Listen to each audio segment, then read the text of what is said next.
Hello and welcome back to the show. Today I want to have a look at the bills of exchange. Now, you may remember I've had a gentleman called Mike Holt on the show several times, explaining how the bills of exchange can help people pay those rather nasty utility bills or bills from the government. And just to give this some sort of credence, I suppose, I have paid off my water bill with one of these, and the first time they accepted it, no problem, for about £300. The second time they pushed back, and I used different methods to sort that out.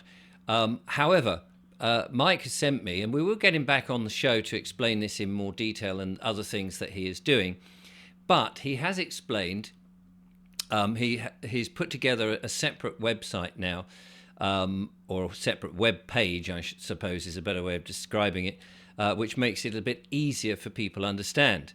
Now, also, to give this credibility, I have had a gentleman get in touch with me and said that he, using the bill of exchange and basically his signature, has paid off his mortgage, completely cleared it, £130,000. And that may make people go, what do you mean? So he did the bill of exchange, he signed off the thing, and it went quiet for a while. And then when he went to check his mortgage account to see how much he was owing, he found it had all been settled. That is quite startling, I think you'll agree. And other people who have had utility bills, electric bills and things, have also used the same method. And of course, in these times in which everybody is finding it very, very tight, people are being evicted from their houses or they're having debt collectors coming along, I thought I would share this method with you. Of course, what it does, effectively, as I understand it, is using your legal fiction, the name on the birth certificate or the certified entry of entry, the Crown Corporation's legal fiction, to settle the account, which is either coming off your trust fund, or it is being used to go onto the financial instrument that you effectively make is going onto the shares and things, the stock market, and then is being utilised to make money for the company that you signed for. As far as we're concerned, as long as our bills are paid and we haven't had to delve into our own private funds, so much the better. So I thought I'd just take you through this webpage. I'll leave the link in the description and you can do it. Now, please, do your own due diligence. This is not financial advice. This is not legal advice or anything like that. I am simply sharing a process that a number of people have used and found worked. There will be pushbacks, of course, but according to this webpage, then the bills of exchange, if they have accepted it and you don't get the financial instrument returned within 28 days, then legally, as I understand it, that means that it has been accepted. And I believe that's what happened when I dealt with the council tax last year. So let's have a look anyway and see how we get on. So here we go. How to create the bills of exchange. And the website here says, of course, keep your cash in your pocket, understanding and using the bill of exchange to legally settle all bills sent by the government corporation without spending your earned cash. It goes into a little bit of information about how that, or rather what it is, and all of that. But the bit that I want to get to is the mechanics of it, because this does seem to be very advantageous for a lot of people. And again, just to reiterate, you've got to take on board that you may well have a bit of pushback, there may be a bit of fear, but if you hold your nerve, it ought to, and I stress ought to, come out all right. So how does the bill of exchange work? The mechanics are straightforward, but rely on precise execution.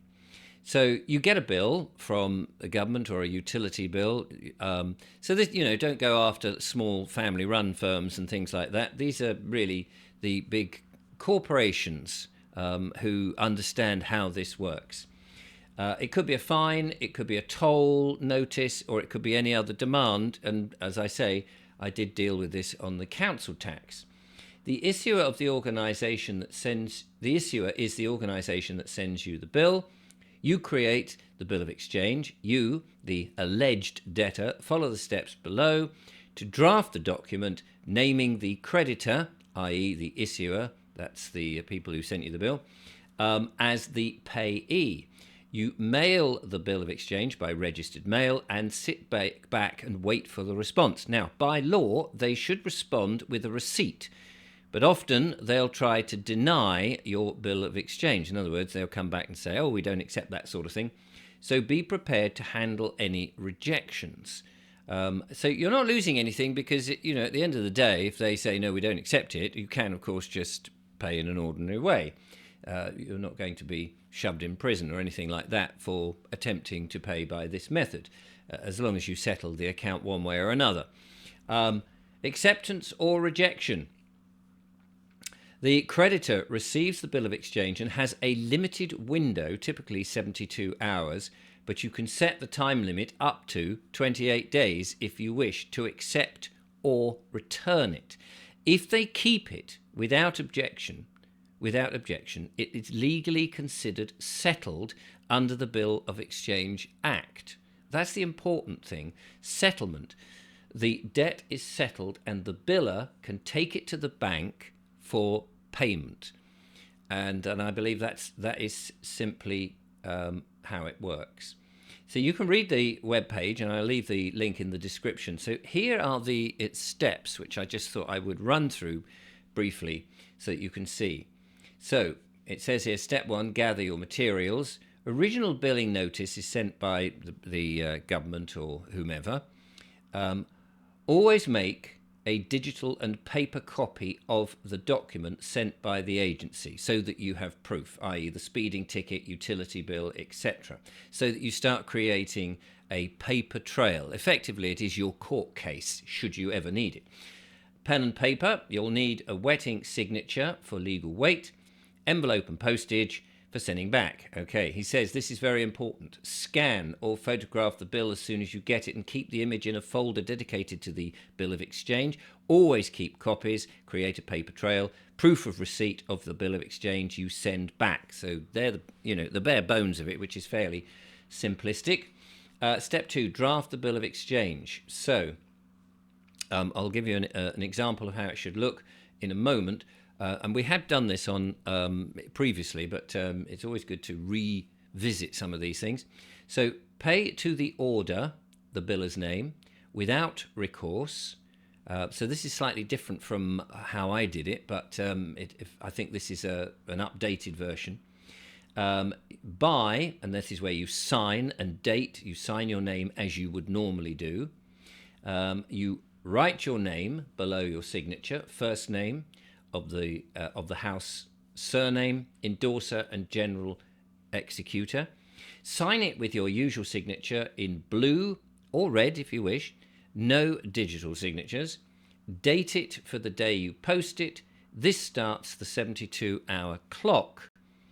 Each time you create a bill of exchange, click on the LIP forms, LIP forms, image below, to generate authority to process the bill of exchange letter. And you'll see on the website you can do this. Now, I didn't do that. I just signed it, sent it off.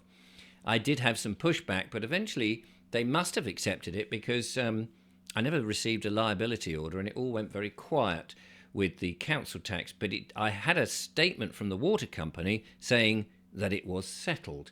So I had set a precedent with them, even though after making the video, of course, they were flurried with a number of people doing the same, and then they pushed back quite heavily.